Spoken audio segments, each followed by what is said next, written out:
Alister McLelland, who is the Vice President Marketing North America. You have not been to this convention before. Tell me what it's like.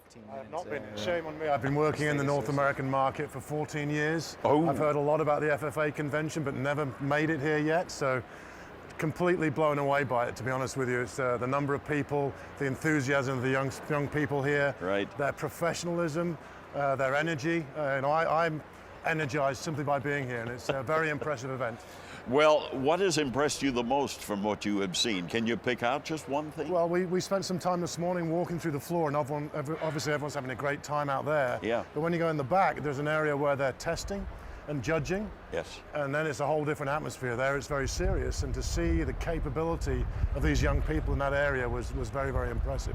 So that difference between having fun but the seriousness and professionalism of the kids is something to behold. Do they have anything similar to this in the UK? I don't believe we do, and probably should have, to be honest with you. Right. It's a tremendous organization. Maybe you can make that your mission to bring it to the UK. We go. There we go. Yeah. So why do you as a company support the FFA? Well, there's the obvious reasons. We see this as a tremendous pipeline of talent. Yes. We need people in our company that know the ag business, that know ag mechanics, that know agronomy and those kind of things. And we're also looking for people that have the work ethic and the leadership skills and the professionalism to help us grow our business. And FFA is the first place we'd look for those kind of skill sets. And how global is your business? It's totally global. We operate in 140 countries. We're a $10 billion organization.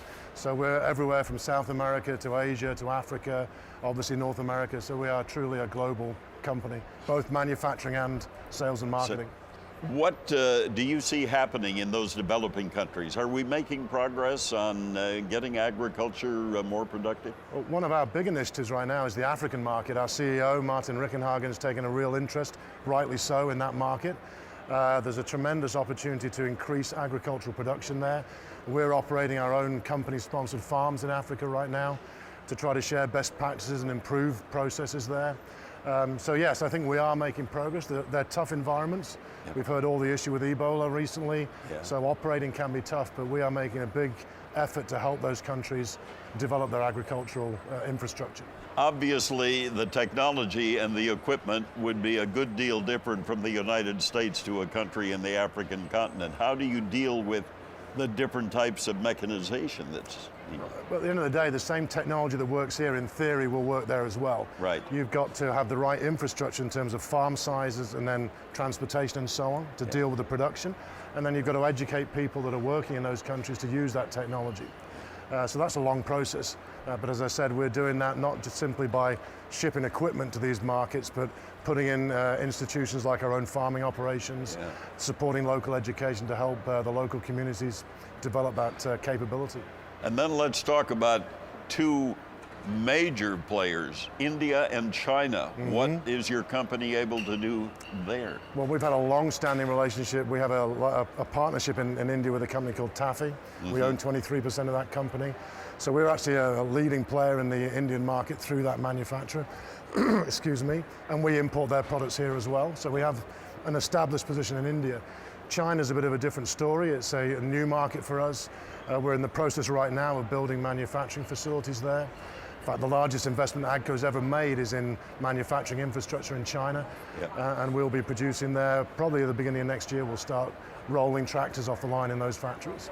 We're watching the automotive industry talking about cars that can drive themselves. Oh, yeah. We've been doing that a long time in agriculture, haven't we? We have. The technology in terms of guidance systems and all those kind of things.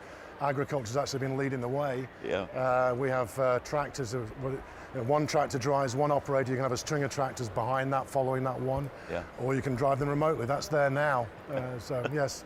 We're pretty advanced. So the automotive industry ought to come to the farm equipment industry and take a look. That's right, yeah. So they should. They should. Well, Alister McLelland, thank you for AGCO's support of the FFA.